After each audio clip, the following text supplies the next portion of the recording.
Welcome everyone to Analytics Are for the Nerds. My internet's goofy, but hopefully yours is not. Let's go. Pick it up, pick it up, pick it up, pick it up. You see the drippy? I will say all I wanted for my birthday was one of those things where big booty. Oh, sorry. Right. Ryan apparently has a dog. He knows all about it. I don't know. Muffin? How's Muffin seen doing? it, heard of it. Yeah. Is your dog in a cage right now? Probably. I can't wait. You know what I imagine with Ryan's dog is it's like the fucking bird from Dumb and Dumber. He's just dragging like a dead dog on a leash. He's just like, what? Why? Good boy. I don't know. We've never seen a girl or dog. heard It's this fluffy. dog. It's probably like a Maltese or a little cockapoo or something cute. Long live Dolly Parton. Hold on, I gotta look up how she It's not. is. You're looking. Wait, do you not know who Dolly Parton is? No, I know who she is. I'm just trying to see what she looks like now. She's still with us. No, I want to see what she looks like now because like 10 years ago I would have. Oh, I still would. 100% still would. Absolutely. How old is she? She's got to be like 80, right? Are you judging me? I can't see you because I'm looking at Google. Let me see. Oh, you're judging.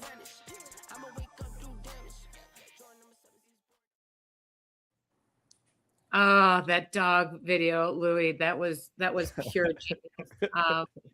By the way, I did say that I went to Ryan's house a couple weekends ago. His daughters were selling lemonade.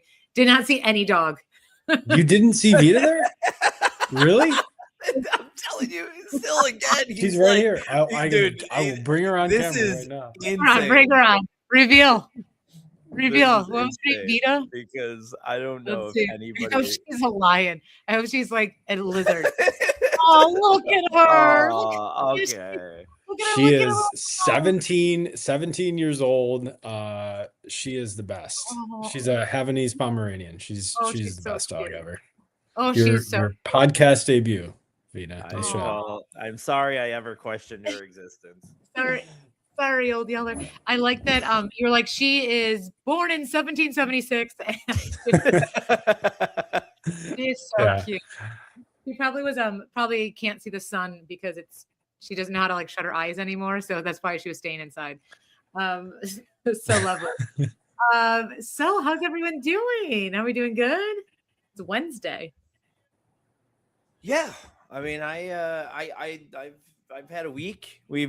Since we've last talked. I got a tattoo. We'll be talking about that. All that. I got my DJing career.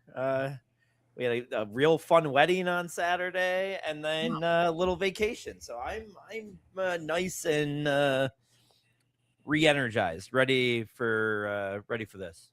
All right. And Ryan, did you put anyone in jail?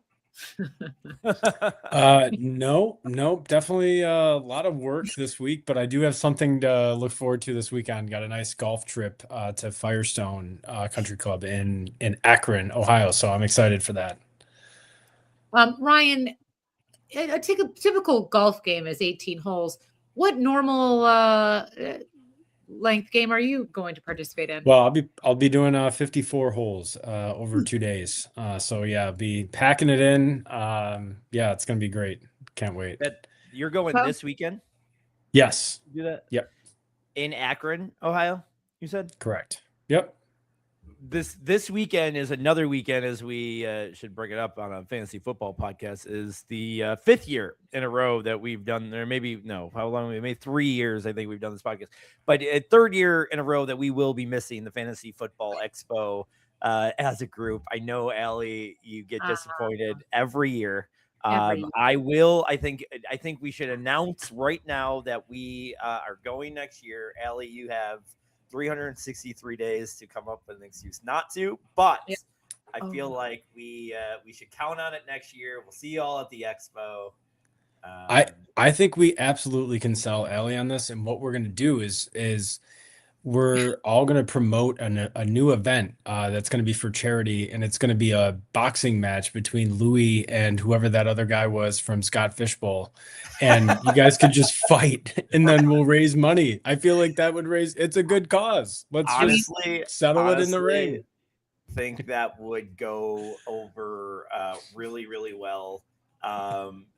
With all the DMs and things that I've gotten from the fantasy community here over the last 3 weeks, I think that would sell some tickets. I'm not kidding. I am not gonna lie. I think it would sell pretty well. There are people that are still like, "You're coming still, right?" And I'm like, I mean, I'm not. I want to announce this to the fantasy community that's watching right now. I am not coming because of any. Oh, you tapped. Hello?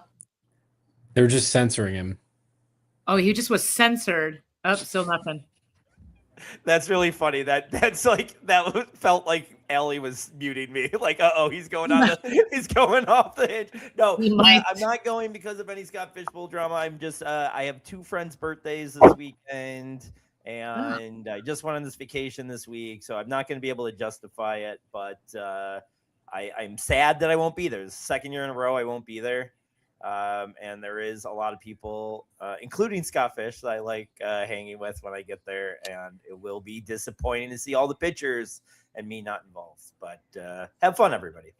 Yeah, I think I have to get my car inspected next year. Yeah, and if Ian Harditz and JJ Zacharyson, you're there waiting for a picture with me, don't worry, I'll be there next year. So, see, so fun. So speaking of fun, Louis is now in that exciting stage of his life where he's getting tattoos, which is so cool. Ryan, do you have any tattoos, Ryan? No, I don't. I don't either. Wow. Did I tell you the story when somebody pointed out at work, there's myself and another person. And then I was like, oh, I don't have tattoos. And then the person said, yeah, that makes sense that you don't. And I was like, what? I thought because tattoos are cool. So Louis, look at that great tattoo. Lou, do you want to tell us what that is? Yeah, you made fun of me last week, but this is very, very true. I have always, you're gonna try to prove me wrong here in a few minutes, I believe. But I have always said if I could take a DeLorean anywhere in past, present, future, I would go directly to 1901 Buffalo. It's my favorite time frame to learn about for the city. I love Buffalo. As you know, I've left twice. I've come back. I love my city. I am prideful, and I would want to be in the time where it was the biggest in the world. We were if this is one of your questions, I will answer it right now. We were the 8th biggest city in the country at the time of the 1901 pandemic. So I would have loved to see that. My house was built in that same year. So like, you know, it's kind of cool to like think about, you know, people that were rich, you know, in this neighborhood. And then we were like this big town. So yeah, this was one of the logos for the Pan Am Expo. I'm going to give him some shots. This is from Tommy from Off the Beat and Tattoos on Grand Street in Buffalo. I mean, elite, like crazy work. I know tattoos isn't everybody. And I know I am like on this new tattoo kick, but I've gotten this on my calf, so many compliments about it. I will say this. If you are ever going to get your first tattoo, don't let it be on the calf. I have played this very, very, you know, you've heard me. I'm like, oh, I don't even know why anybody's ever complained. My 2 on my arm didn't even hurt. And truly, they didn't. And I was like, oh, I'm addicted to tattoos. I will tell you this. If it was my first tattoo, I would have been getting off in 10 minutes with 3 lines on my calf. It was excruciating pain. The next 2 days, I was limping around a little bit. But all the compliments have helped. It feels really good now. I'm so glad I have it. But it was so bad that there was they were playing a scary movie in the parlor, and I am also a bitch when it comes to scary movies, and I was actively watching the scary movie to get my mind off of the pain. So that was how bad it was, but beautiful piece of work. It's stunning. I really am happy that I got it. It's so stunning, and it really is beautiful. And I love, you know, we all are from different cities, especially people who are listening to this podcast. And there is something kind of great to have a symbol of a place you love, whether it's a place you are from, born to, or whatever. But in Buffalo, you will see a lot of 716 flags repeated. You'll see a lot of buffaloes. You'll see a lot of Bills or Sabres tattoos. And this might be my first Pan Am Expo tattoo. So it's pretty cool. And it really is stunning. I love the colors. Now, saying that, Louis is a self-proclaimed lover of the Pan Am Expo, which took place in Buffalo, New York in 1901. Now, Louis, are you also a fan of the year 1901 because it was such a turning point for the country and for the city? I mean, again, it was just more so that we were ahead of we were the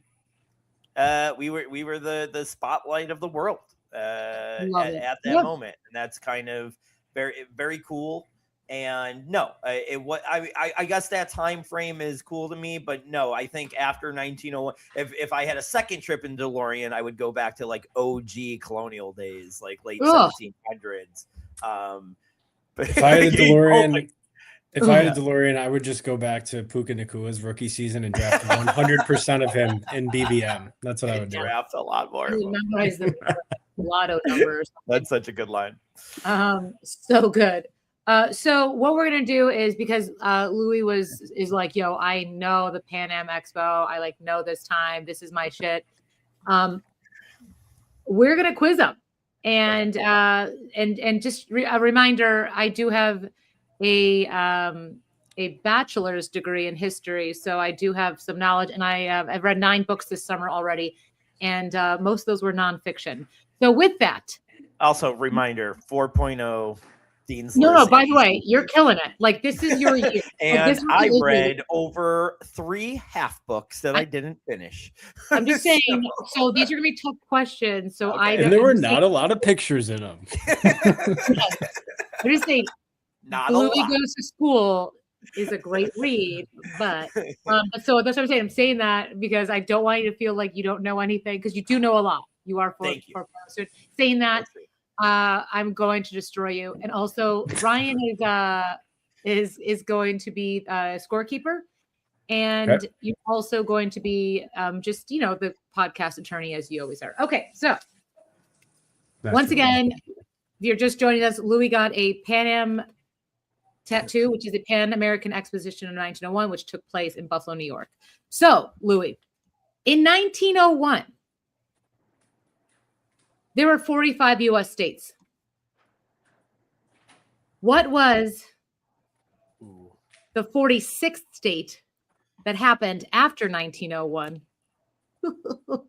Or can you name the other 5 states that were not? Okay, I'm going to make it easier.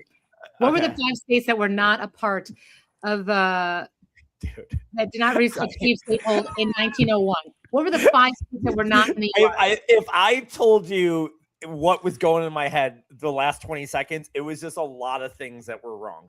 That's why I was like, at first I was like, wait, she's gonna ask me how many states there were, and then you did, but then you didn't answer that, and then I was like, there's I'll give you a clue. States, right? Okay, yeah, I'll give you a clue. The 45th state that was omitted was in 1896. It was the 45th state. That was Utah. That's a huge clue for you. That was the 46th. That was the 45th. That was the 45th. Okay, so I'm gonna go Arizona. Are they any of the 5? That's Arizona. You got it wasn't 46, right? It wasn't 46. Alaska and Hawaii. So those are 3 of the 5. You got this. You got this. Hold on. I'll be there. Colorado? Nope. Ooh. Try another. Arizona. New Mexico. Yes. Good. One more left. Woo! Got Way this better than I thought it was going to be. Hold on. Ryan, do you know? I definitely was going to say New Mexico. I'll go with Montana. No, but I'm gonna go Wyoming.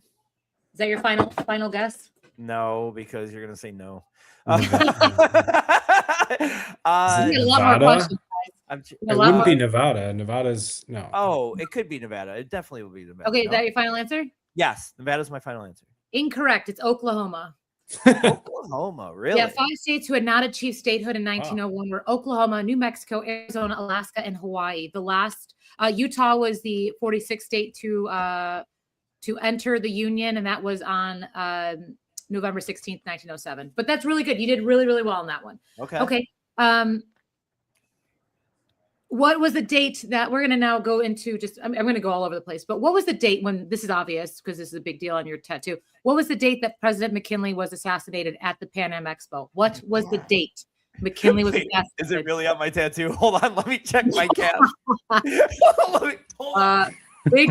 Anybody tell me what that says?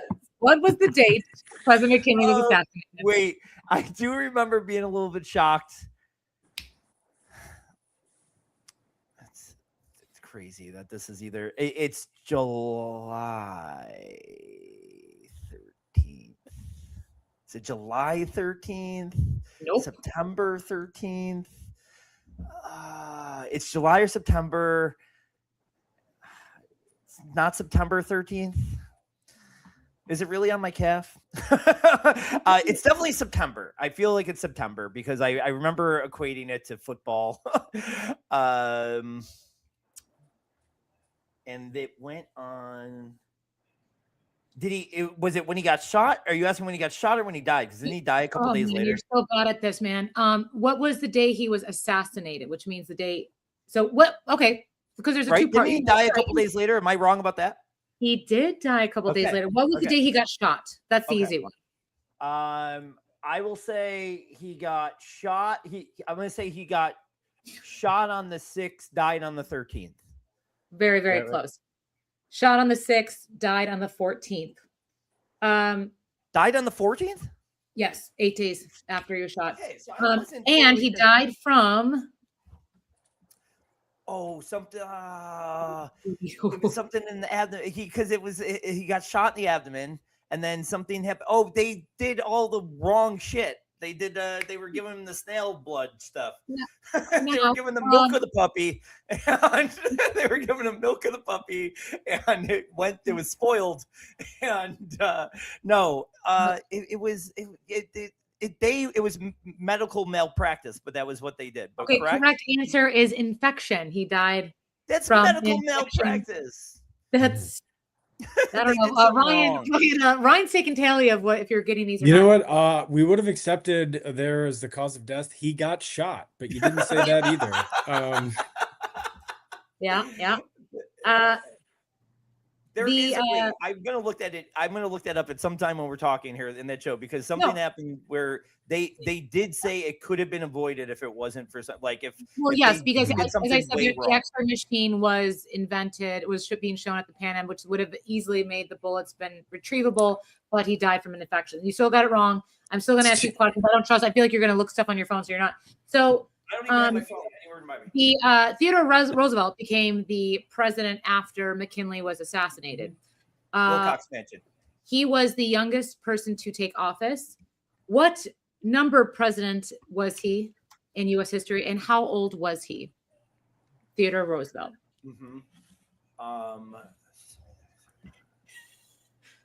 Big Pan Am guy. I'm good at math. Hold on. Big Pan Am guy. He was the 20 times 4, but the multiple. Okay. All right. I'm going to say he was the 19th president, and he was 38. Close. He was the 26th. So that was actually about. Samsonite, way off. Over a decade later, many years later. And he was 42. Okay. That's okay. Good. But when Theodore Roosevelt took office on October 12th, I'll give you that. He actually gave the White House the name the White House. What was the White House known before Theodore Roosevelt took office? Can I just ask or say something to the none of these questions have anything to do with the Pan Am Expo. Yes, Ryan, they do. Ryan, can you at least back me up on that? Not one question has been about the actual expo. Okay. I just want that to be said to the audience. But then we'll go in. Before that, I will say it was the Little House on the Prairie. Well, all right, now let's get back into Pan Am questions. Again, if you're just listening, Louis got a Pan Am Expo. What is the Executive Mansion? Okay. It was the Executive Mansion. Okay, let's go back to Pan Am Expo. Okay. There was a very famous painting, an image that won, that was picked by artists in Buffalo, and it became the central image for all the posters and marketing for the Pan Am. What was the name of that painting and by what artist? This is that image that is of. Okay. Yep. Yeah. Man, did you think that I had that kind of flexibility? I think that's been the most surprising part about this thing. The name of the artist or just the painting, the very, very, very, very famous painting that is over every image of the Pan Am Expo. Well, it's on that even your tattoo has some relevance to it. What was the name of that painting? I don't know. Or the artist. Okay, not a problem. The painting is The Spirit of the Niagara. It was actually shown. It's at the Buffalo History Museum, and we showed at the Birchville Penny Art Center for a Pan Am exhibition. And it was by Ellen Rumsey Carey. So there's Rumsey Road in Buffalo, and then Carey was a very famous name. Also, Charles Penny, who was the collector of all the artwork that became the Birchville Penny. That was his relative. Anyway, Ellen Rumsey Carey. You got to know that one because that's part of your leg tattoo. Okay. Not a problem. Buffalo Day was a special day of admission at the Pan Am Expo. What day was Buffalo Day at the Pan Am Expo? 716 day. Oh no, it was okay. Buffalo Day was a free admission. Okay. August 5th. October 19th. Very close. And then to get you with something that will make you win. Oh man. Do you know I don't know if you're gonna get that one. You know about Adelaide Thorpe's official design of the flag? No? Probably not. That's okay. Tell me.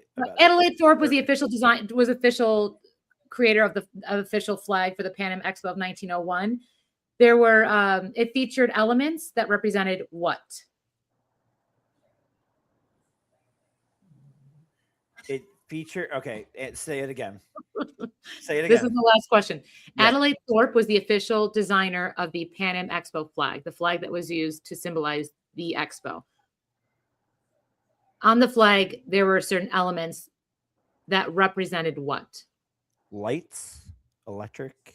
No, that was a good surprise. Though. I'll give you this because we gotta go into sports. It was the flag was white, red, blue, and the blue represented North America, the red represented South America, and the white was in the middle of the flag, represented unity.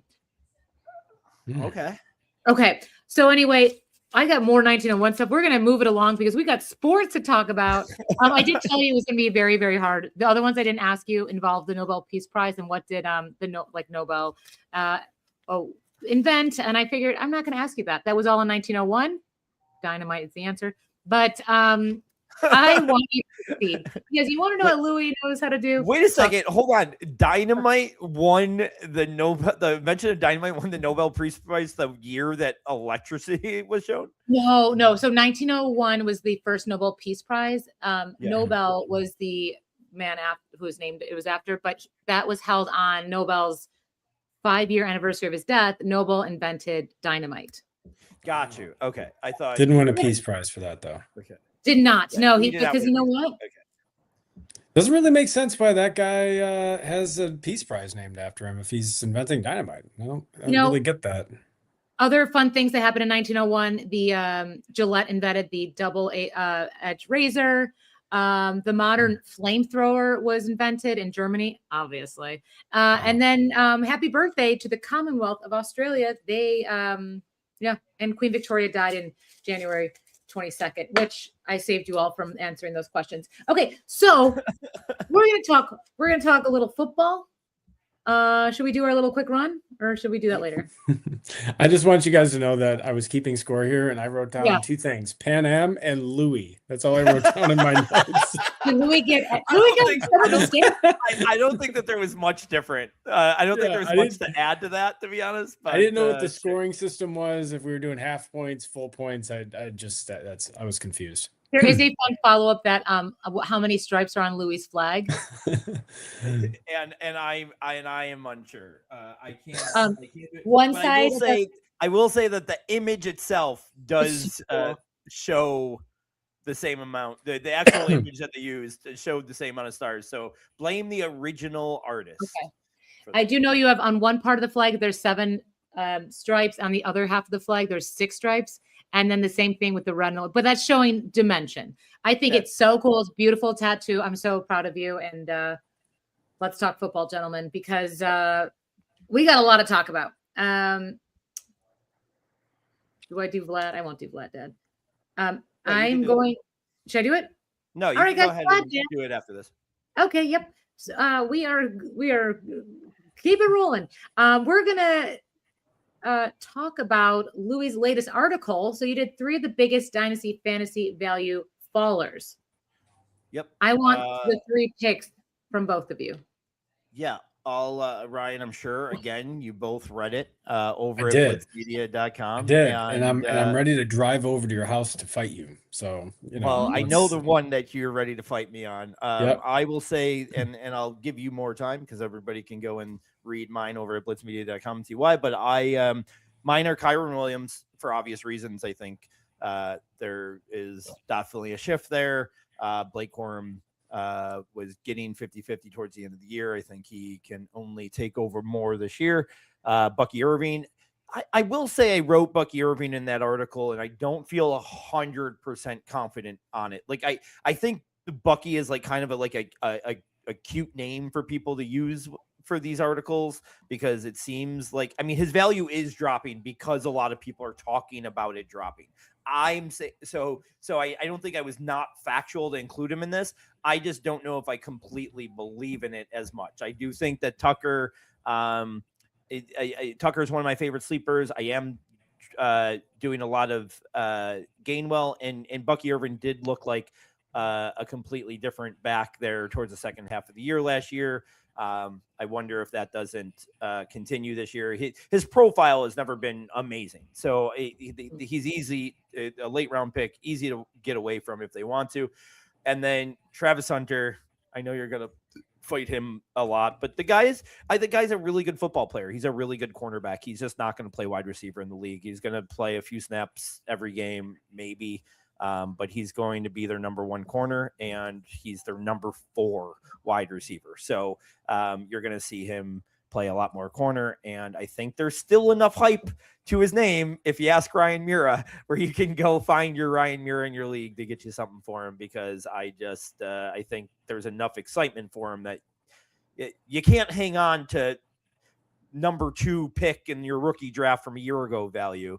But I think you could still get something for him if you want to get out of him, and you should be wanting to get out of him. Rye?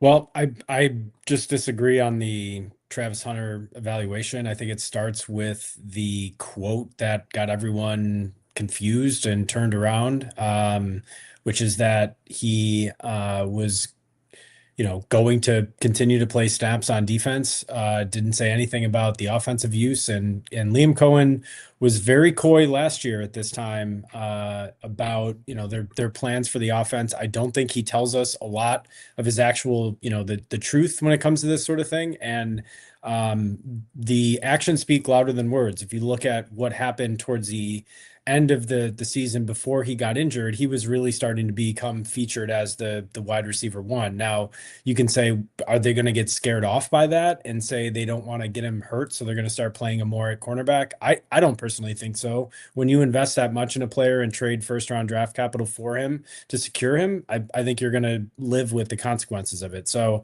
that's the only one I disagree with. The others I agree. My dynasty followers are Bryce Young. he's been falling for a while. I think it's time to, again. I mean, if you can find somebody, I think this is, you find your Louis, because Louis still might be in on Bryce Young, but I think he's going to be done after this year, and whether Canales is there or not. So he's QB 24 on keep trade cut right now. I think I'd trade him straight up for Malik Willis, who's QB 25. I'd rather take a 1 year shot on Willis and maybe flip him for more. My second one is JCM.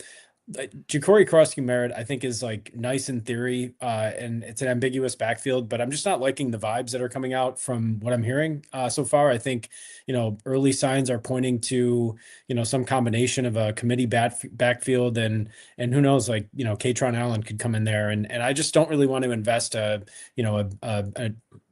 is it, a round 10 pick in him.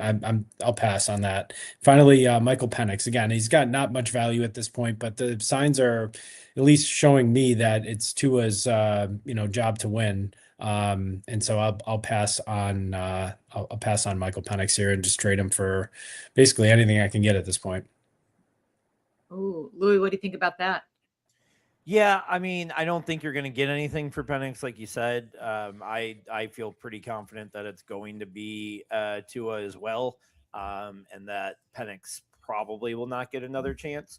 But there have been people or those type of players in the league where they've gotten their second chance and done well. I just never liked the player or the profile, so yeah, that makes sense. And JCM's another guy that I don't think you'll get much for. So, not saying that you're not right about those guys. I just, sure. Your falling is from like a 2 value to a 0, and that's the only thing that.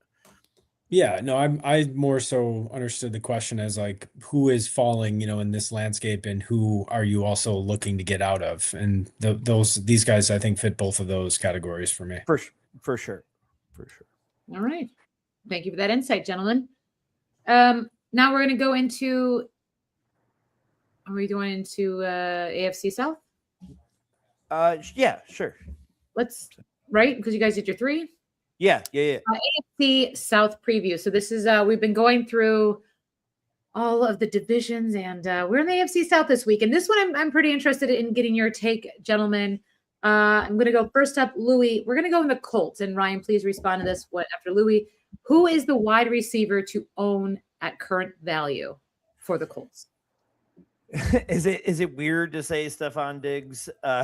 Because it does feel like that's a good spot for him. I just think Diggs is just a great value right now altogether. Wherever he goes, he's going to be shooting up on board. So I just think the Indy makes a lot of sense for him.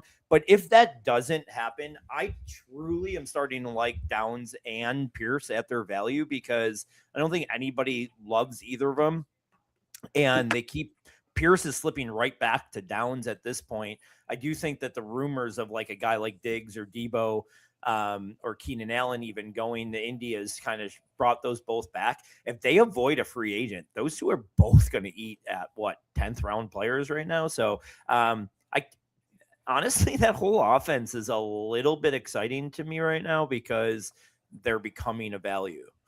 Even Tyler Warren at tight end 5 is a value. So thoughts on that? My answer to this question is that it's easily Josh Downs. I just will never buy into the Alex Pierce archetype. I understand in best ball, it's a different conversation. I mean, in redraft, you got to stay as far I would stay far away from Alec Pierce as possible. And right now he's still going. Alec Pierce is going, second of the pass catchers behind Warren, but still ahead of Downs. I think if that flips, and Pierce starts falling to the 110 range, which I guess could happen if there's some bearish injury news that comes out. Maybe I'll start taking him there, but at this point it's still too rich for me for a player who is just mega efficient. And yeah, there's a lot of positive that coach speak coming out about him, but he's not been healthy enough to get on the field in OTAs. And I know it's training camp is just starting, but listen, the season's going to be here before we know it. So I'm more so into Downs. Warren's a fine pick in PPR or tight end premium because of the volume. but his ADP is higher. So I'll take Downs, who's I think getting, he's going the last of the three, and I think he might be the most talented. All right. Next up, we have the Titans. How does the backfield shake out throughout the season? Ryan, do you want to take this one first? Sure. My take is that Pollard is not going to be on the team beyond the trade deadline. I think he's too valuable of a piece. I mean, he might not be on the team, if Singleton's healthy enough, he might not be on the team when they kick the, regular season off. He's a team that needs somebody. Let's say something happens with Jacobs or somebody gets injured. I mean, he's going to be one of the first calls, and they could get a decent price for him. He's a reliable back. He's not incredibly old, so I don't think he's going to be there. I think they're going to be motivated to get a look at Singleton by the end of the year. And Spears, to me, is an ancillary piece. He can fill a role, but he's never going to be a workhorse, and really is not going to overly interest me in fantasy. I kind of like everything you said, and I'm definitely fading Pollard, but that point is actually would get me a little bit more excited on Pollard, obviously, if he went somewhere. Yeah. So maybe I should be drafting a little bit more. I just don't love the profile.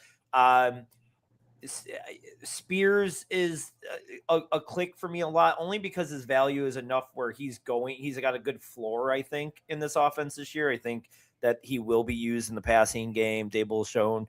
And I agree with you that they are probably going to want a pretty decent look at Singleton by the end of the year. Talking of single, I started thinking about this, and I was going to make a point about Pollard maybe being used more than we expect, because look at what Daboll did with Singletary. He was still using him in New York, blah, blah, blah, blah. And then I was like, man, Singletary's probably on the outs in New York. I could see that being a guy that Daboll brings in and just he's, it's one of those guys that every year, like, how is this dude taking 50% of a backfield?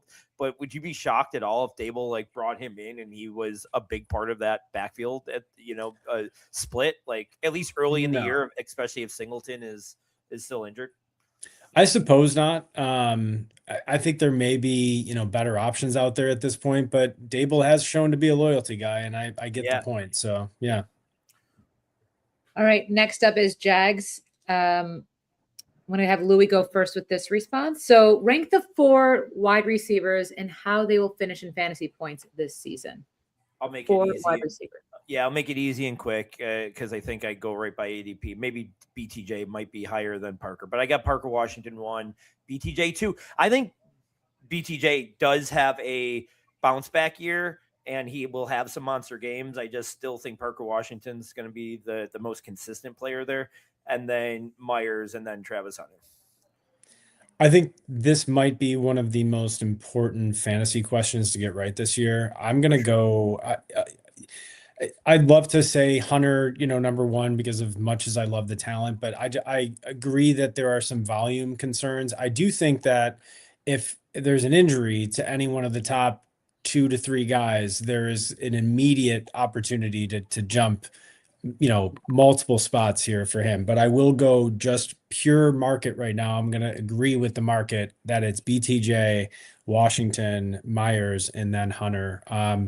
That's not to say that you shouldn't draft Hunter in best ball, because I will say this, that he is, to me, very likely to have a couple of really nice spike games.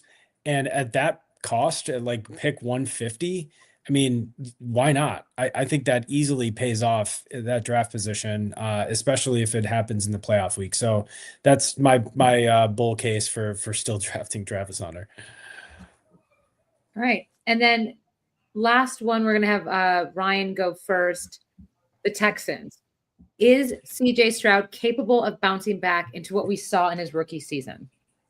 Is he capable? Yes. But I think Houston is going to want to run the piss out of the ball this year. I think that's how they, with their defense and the way that DeMeco Ryans has kind of operated so far, it seems like he's like a establish the run type coach, and their weapons kind of suggest that that's what they're going to do. I mean, if Jaden Higgins is, he's an interesting target this year, especially if, injury upside with Nico Collins, but he was also known, I think, very well for his blocking, right? His run blocking capability. So, I wonder if that's kind of part of it. And if it's like a two-headed, backfield with Montgomery and Woody Marks, who I like quite a bit this year too, where he's going in draft. So yes, I'm not going to buy a resurgence because I think he really would have to do it on efficiency, and that's unlikely based on the volume that I project.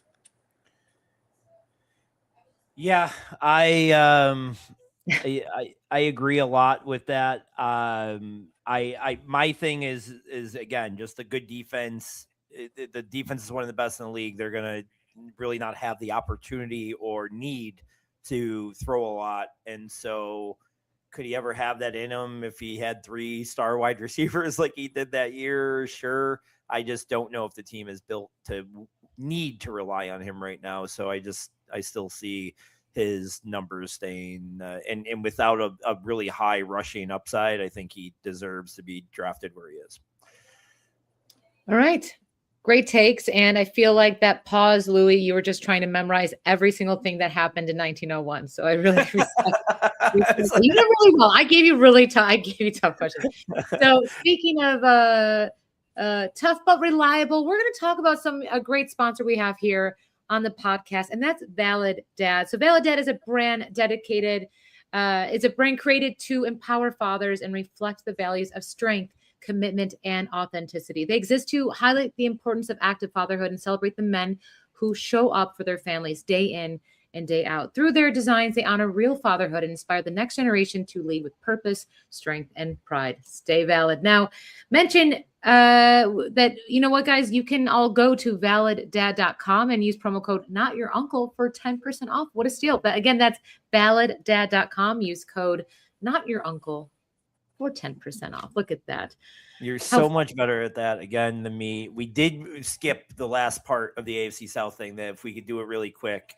I just wanted to jump that in right there. So what we're going to do is, gentlemen, we're going to do our redraft sleeper, redraft bust, dynasty sleeper, dynasty bust. This is again for the AFC South. All right, I'll run through mine really quick. Right, redraft sleeper, Gunnar Helm. I just can't wrap my head around that that ADP. I think he is going to move up pretty quickly. He could be a dynasty sleeper too, but whatever. Redraft sleeper. Redraft bust is just Nico Collins. I for all the reasons we just said about CJ Stroud and that offense, and then they have 2 second-year guys that are coming in their own. They return a Tank Dell. I don't know. I think that could bust a little bit this year. I think he's going too high. Dynasty sleeper, Singleton. We talked about him and why that might happen. And then dynasty bust, I of course want to say Travis Hunter. But because I used them so much, I'll say Daniel Jones. Even though I was just up on the Colts offense, I just think that there is a world where they get off of him as early as next year if things don't pan out there. All right. I have for my redraft sleeper Woody Marks. Just mentioned it with the Texans wanting to run the ball. If Montgomery isn't healthy enough, or if they really do envision this split backfield, I think he could benefit. And he did catch a lot of passes last year. Redraft bust, I'm going to go Alec Pierce. Same thing. I can't buy into the archetype. I don't see it happening this year with him. Dynasty sleeper Gunnar Helm. We're on the same page with Gunnar Helm. I really don't understand, other than just fear of the Texans offense, I think. And that's really what it is. Dynasty bust, I'm gonna go with Parker Washington. And I'm just gonna say, I think if you can cash out on him right now and get good value with a more established receiver, you should really be looking to do that, because at one point, guys like Travis Fulgham were, hot commodities in the fantasy, football space for really small sample sizes and looking really good. I get that he's got decent, underlying metrics and all that, but I'm not buying into this. I'm going to say it's false positive. All right. That was a hot take. So, Louis, why are we doing this draft? I need you to tell me about this one. We're doing a fictional character roommate draft. Legitimately, I don't know how I got here. There's usually sometimes there's like, I'll play off of like something that we're doing or something that's coming up in the world. I was high today and thinking about which fictional characters I would like to live with. And I'm going through this thing where I'm trying to rehome a couple cats. So maybe I'm thinking, I'm kicking out two of my roommates. Maybe that's what happened here. But I'm just I was trying to think of which I think it started with like which fictional characters are like the coolest, and then I think learning to who you would want to live with is a fun little caveat to this question. So I will do our order, and the number 1 is Ryan Mura, 2 is Allie, and I am 3. So Rye, this is interesting. It is. I'm Googling famous cartoon people right now. Thank you, guys. Allie's is gonna be like Mickey Mouse. Yup. Luis is just gonna be like all of his like childhood crushes, like growing up. Like it's gonna be all the hottest chicks. Like it's I'd love to live with her. All right, so You're right. It's going to be E.T., Sloth. No, go on. All right. I actually am very excited to get the first pick because one of these was very obvious, and the others, I mean, they're decent picks, but there's somebody that I thought of almost instantly, and it's Leon Black from Curb Your Enthusiasm. Leon, JB Smoove. Yeah. What is that? No, what? We're on the same wavelength, Ryan. Really? I think he is the funniest roommate, like oh my gosh, character too. He actually is Larry's roommate in the show, which is just perfect for this. He is, the stories, the stuff he does, and now I get it.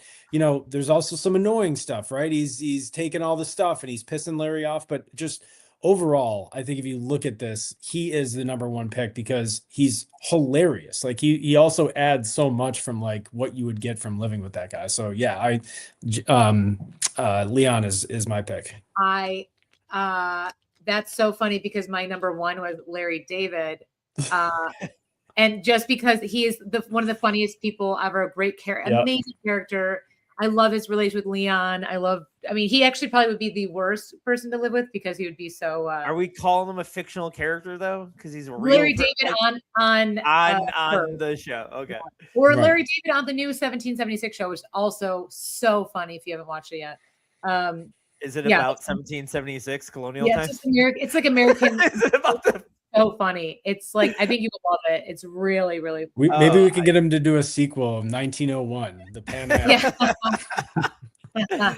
All right. So my first one I feel like would be the one it might not be my first choice, but maybe the one that would be most likely for one of you guys to pick. So and this does kind of fall into the played a roommate on TV as well, which I didn't kind of go into that. But hey, part of this is looking at past experience, right? Past history and knowing that they could be a good roommate. And Chandler Bing would be an awesome roommate. He was an awesome roommate. Funny. One of my favorite all-time TV characters.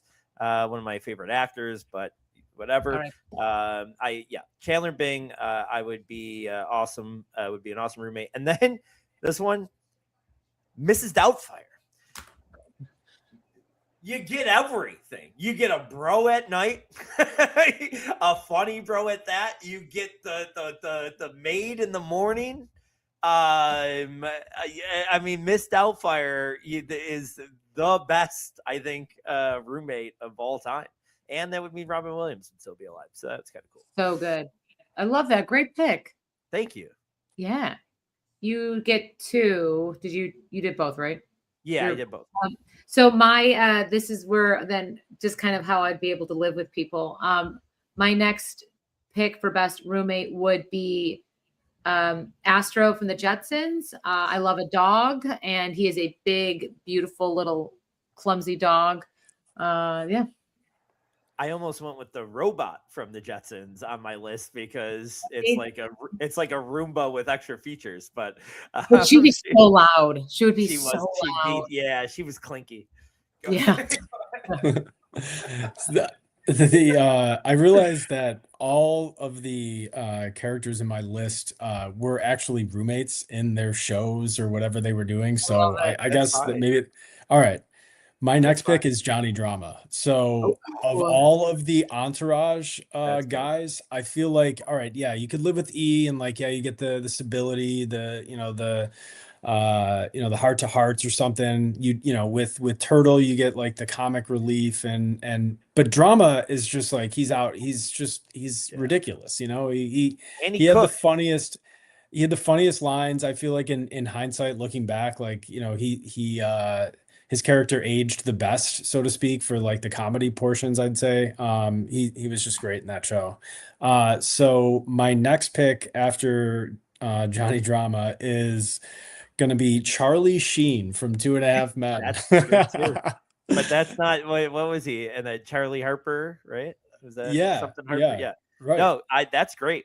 Not Charlie. Was it Charlie? I don't know who he was.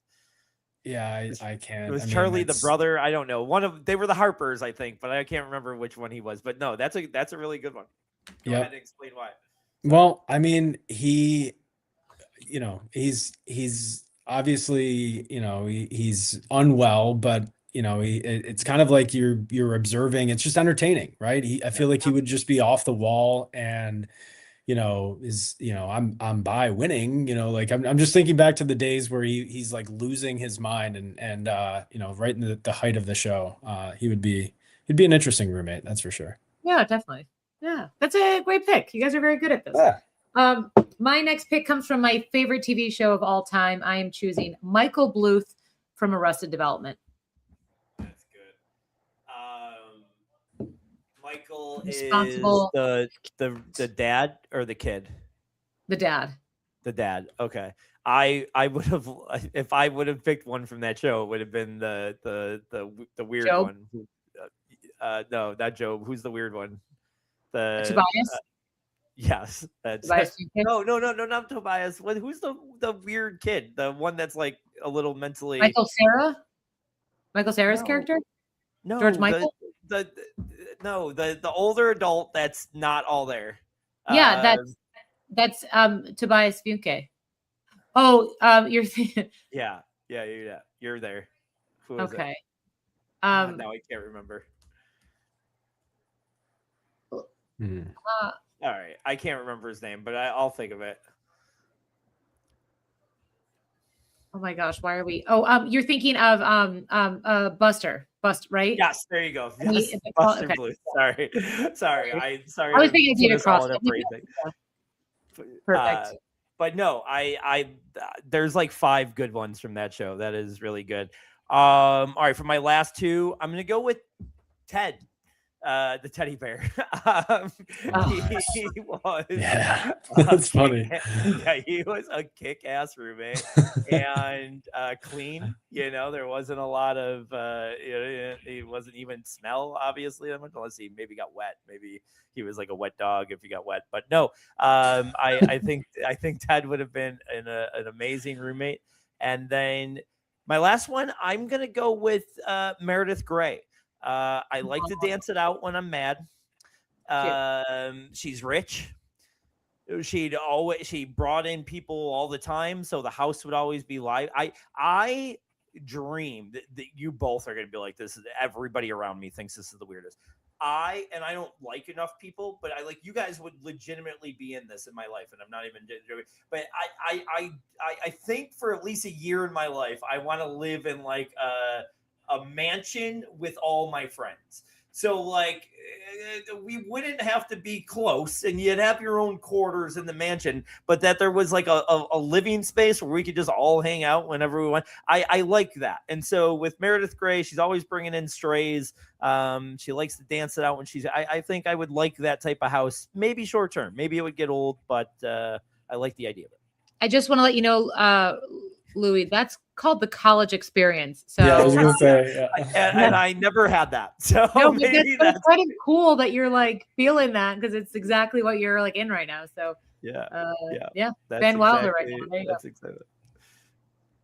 And then this is me now, right? My last pick. Yeah, last pick. Last pick, Jerry from Seinfeld. Okay, I could see why. That's good. There's good reasons for that. I would say clean. If he has like if he deals with people like Kramer and other people, his like tolerance for science is very good. So if you like forget to like do something, he won't lose it. Cereal's always stocked, and as a stand-up, he's not there a lot during the evening hours, so that's nice. That's a great pick. Good reason. Yep. I'm going other end of the spectrum. This is going to be the wildest. I mean, if I lived in a mansion with these four guys, I mean, it would be out of this world. No matter how many quarters we had sectioned off. I'm going to go with Steve Janowski from Eastbound and Down. So Steve, Kenny Powers, buddy. Did you ever watch that show, Louis? Oh, great! I've never seen it, but I've heard nothing but good things. That's something I want to just a rainy Sunday get into, and because I know I would enjoy it. Yep. The clips I've seen are hilarious, so I know I would enjoy it. So good. I'm also honorable mention, I would say, is Ryan's dog, who apparently and Ryan's brother. You literally saw her. Ryan's brother. He drew a picture. It was like, what are you guys talking about? It's right here. Yeah, it's crazy these days, guys. What a baby! What a sweet little girl she is. 17. Let her live the most beautiful life. Thank you, everyone. Sorry. My only one that I left was Sleeping Beauty, and that's just because she sleeps all the time. Figured that is nice. Depending on what kind of roommate you're looking for, that might have been a decent one. Yeah, I was also going to pick Nana from Peter Pan, the dog. I was just going to do all four dogs, and then I was like, that one actually would have been a good bet too. Yeah, tune in next week for worst fictional character roommate draft. And we're both going to still go Larry David. So good. Thank you. Oh, that's actually really funny. I called dibs on the Rasputin. Have a lovely evening, everyone. Thank you for listening to Analytics Are for the Nerds. Don't forget to check out validdad.com, and thank you for listening. We will see you soon.